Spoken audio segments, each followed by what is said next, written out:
Innal hamdalillah nahmaduhu wa nasta'inuhu wa nastaghfiruhu wa na'udzu billahi min shururi anfusina wa min sayyiati a'malina man yahdihillahu fala mudilla lahu wa man yudlilhu fala hadiya lahu. Ashhadu an la ilaha illallah wahdahu la syarika lah wa ashhadu anna Muhammadan abduhu wa rasuluh alladzi la nabiyya ba'dah. Allahumma salli wa sallim wa barik ala sayyidina Muhammad wa ala alihi wa sahbihi ajma'in. Amma ba'du, faya ibadallah, ittaqullah, ittaqullaha haqqa tuqatih wa la tamutunna illa wa antum muslimun. Wa qala Allah ta'ala fi kitabihil karim, a'udzu billahi minasy syaithanir rajim. Bismillahirrahmanirrahim.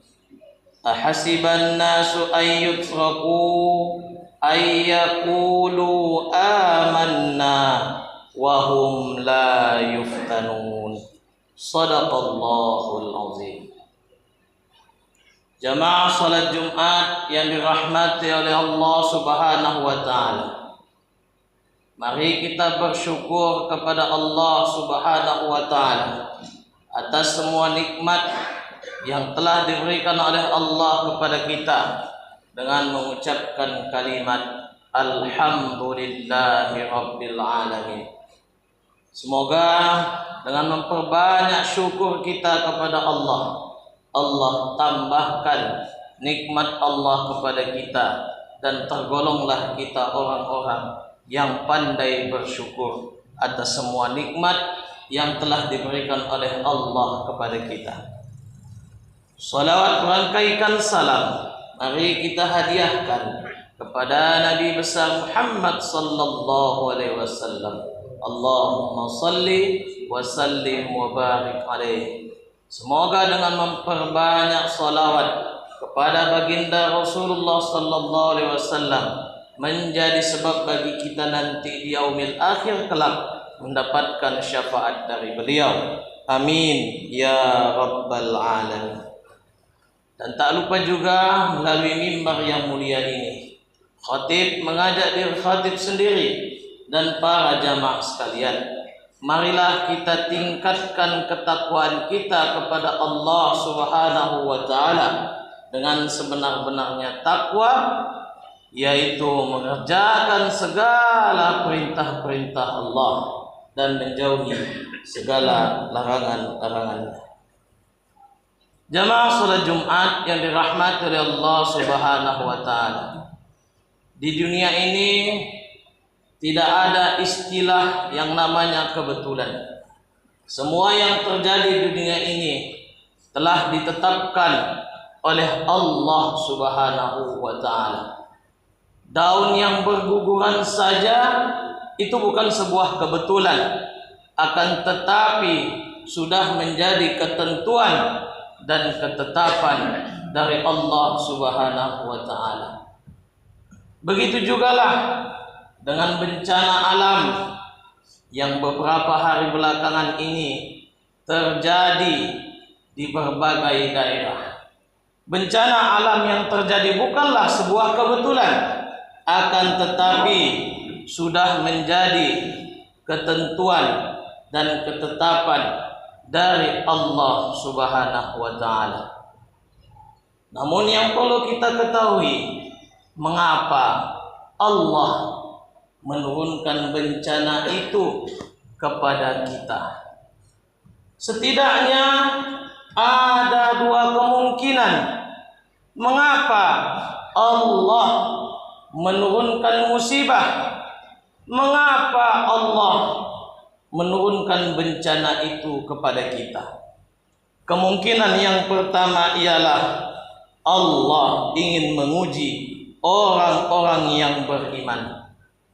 Hal ini telah dijelaskan Allah di dalam surah Al-Ankabut ayat 2. Bismillahirrahmanirrahim. Ahasiban nasu ayyutraku ayyakulu amanna wa hum la yuftanun. Yang artinya, apakah manusia itu mengira bahwa mereka dibiarkan saja mengatakan kami telah beriman, sedangkan mereka tidak diuji? Ujian yang diberikan oleh Allah Subhanahu wa taala tentu untuk mengetes keimanan kita. Apakah keimanan kita hanya sebatas lisan saja, atau kita mampu menghadapi setiap cobaan, setiap ujian yang diberikan oleh Allah Subhanahu wa taala?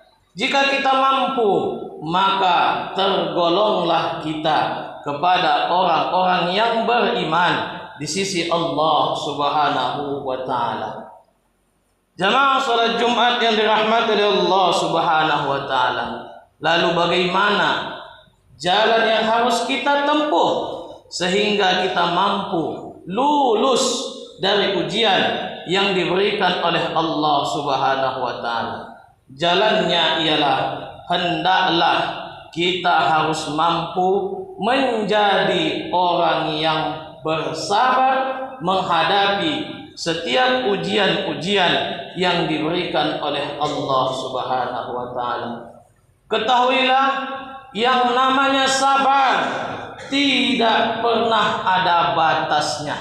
Itulah mengapa balasan dari kesabaran kita itu sungguh sangat luar biasa.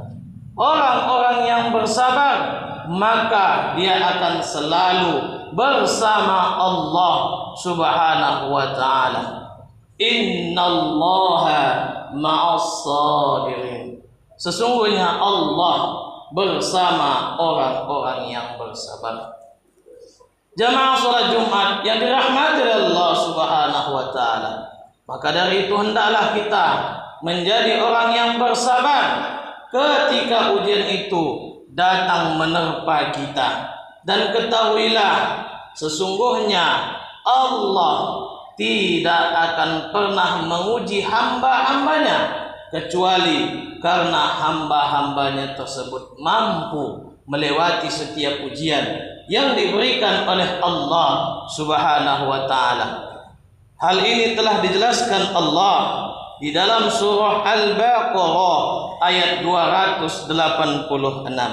Bismillahirrahmanirrahim. La yukallifullahu nafsan illa wus'aha. Tidaklah kubebani seseorang itu di luar batas kemampuannya. Karena kita mampulah, makanya Allah menguji kita. Allah ingin menguji keimanan yang kita selama ini kita ucapkan melalui lisan kita. Dan hari ini Allah ingin membuktikan, benarkah keimanan kita itu atau hanya sebatas lisan saja? Jamaah salat Jumat yang dirahmati oleh Allah Subhanahu wa taala, orang yang senantiasa bersabar dalam menghadapi setiap ujian yang diberikan Allah, maka bersama dengan kesulitannya itu Allah beri kemudahan. Ini adalah janji Allah yang disampaikan Allah di dalam surah Al-Insyirah ayat 5 dan 6. Bismillahirrahmanirrahim. Fa inna ma'al usri yusra. Inna ma'al usri yusra. Maka sesungguhnya bersama dengan kesulitan itu ada kemudahan. Kemudian Allah ulangi lagi, sesungguhnya bersama dengan kesulitan itu ada kemudahan. Maka dari itu hendaklah di antara kita apabila ditempa musibah atau cobaan, marilah kita bersabar. Sesungguhnya Allah ingin menaikkan derajat kita di sisi manusia yang lain. Allah akan memuliakan kita jika kita mampu menghadapi setiap ujian yang diberikan oleh Allah Subhanahu wa taala. Jamaah salat Jumat yang dirahmati oleh Allah Subhanahu wa taala. Kemudian kemungkinan kedua, mengapa Allah turunkan bencana kepada kita? Yaitu Allah ingin memberikan teguran kepada kita. Tidakkah kita belajar dari negeri yang subur dan makmur, yaitu negeri Sabak? Negeri Sabak telah dicatat Allah bahkan menjadi tema di dalam Al-Quran. Allah mengatakan di dalam Al-Quran bahwasanya negeri Sabak ini adalah negeri yang makmur, negeri yang subur. Allah berikan kepada mereka 2 buah kebun yang berada di antara 2 gunung, yang mana kebun ini sangatlah subur, menghasilkan buah-buahan yang terbaik pada masanya. Jamaah salat Jumat yang dirahmati oleh Allah Subhanahu wa taala, saking suburnya tanah yang berada di negeri Sabah itu, andaikan seseorang masuk ke dalam kebun itu, lalu di atas kepalanya ada keranjang, tanpa memetik buah-buahannya, buah-buahan itu akan masuk ke dalam keranjang itu, dan ketika keluar dari kebun itu, keranjang itu pun sudah penuh. Kemudian Allah kasih lagi keistimewaan kepada negeri Sabak, yaitu udaranya sangat segar, tidak ada serangga pada saat itu di negeri Sabak, tidak ada nyamuk, tidak ada lalat dan serangga-serangga yang lain, dan tak ada juga hewan-hewan yang berbahaya seperti ular, kalajengking dan hewan-hewan berbahaya yang lain. Apabila ada penduduk luar yang ingin masuk ke negeri Sabak dan di tubuhnya ada serangga, ketika memasuki negeri Sabak, serangga itu akan bermatian. Begitulah bersihnya udara yang diberikan Allah kepada negeri Sabak. Mengapa Allah berikan kepada penduduk negeri Sabak kemakmuran dan tanah yang subur? Karena pada masa itu penduduk Sabak adalah orang-orang yang bertakwa kepada Allah Subhanahu wa taala. Mereka tidak pernah berpaling dari Allah Subhanahu wa taala, dan mereka juga menjadi orang-orang yang pandai bersyukur atas setiap nikmat yang diberikan oleh Allah Subhanahu wa taala. Namun pada akhirnya, karena penduduk negeri Sabak berpaling dari Allah Subhanahu wa taala dan menjadi orang-orang yang kufur akan nikmat-nikmat yang diberikan oleh Allah Subhanahu wa taala, maka Allah tenggelamkan negeri Sabak dan hilang hingga sampai saat ini. Allah lubangi bendungan, Allah utus tikus yang besar, lebih besar dari kucing. Allah suruh tikus itu melubangi bendungan itu, dan jebollah bendungan itu hingga menenggelamkan negeri Sabak, sehingga membuat negeri Sabak tenggelam dan hilang hingga saat ini. Jamaah salat Jumat yang dirahmati oleh Allah Subhanahu wa taala, dari kisah negeri Sabak ini maka dapat kita ambil hikmah, kita ambil pelajaran bahwasanya apabila kita ingin negeri kita ini menjadi negeri yang makmur, negeri yang sejahtera, negeri yang subur, menghasilkan hasil-hasil tani yang terbaik, buah-buahan yang terbaik, maka marilah kita menjadi orang yang senantiasa beriman dan bertakwa kepada Allah Subhanahu wa taala, dan syukurilah setiap nikmat yang diberikan oleh Allah Subhanahu wa taala. Jika kita mampu menerapkan hal ini, maka negeri kita akan tergolong kepada negeri yang baldatun thayyibatun wa rabbun ghafur. Jamaah salat Jumat yang dirahmati oleh Allah Subhanahu wa taala, inilah 2 kemungkinan Mengapa Allah turunkan bencana? Jika Allah turunkan karena ingin menguji kita, maka marilah kita bersabar menghadapi setiap ujian-ujian yang diberikan oleh Allah Subhanahu wa taala. Dan jika bencana yang turun karena Allah menegur kita, maka marilah kita memohon ampun kepada Allah dan bertaubat kepada Allah serta berjanji tidak akan mengulangi kesalahan yang sama. Dengan begini insya Allah akan mengampunkan kita dan menjadikan negeri kita menjadi negeri yang makmur dan sejahtera. Dan berdoa kita kepada Allah, semoga kota Tanjung Balai ini terhindar dari berbagai macam bencana. Karena tentu kita semua berharap kota Tanjung Balai ini adalah kota yang makmur dan menjadi kota yang sejahtera. Jamaah salat Jumat yang dirahmati oleh Allah Subhanahu wa taala.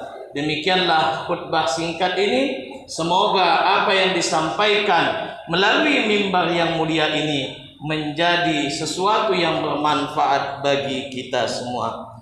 Bismillahirrahmanirrahim. Wal 'ashr. Innal insana lafi khusr. Illal ladzina amanu wa 'amilus shalihat wa tawassaw bil haqq wa tawassaw bis sabr.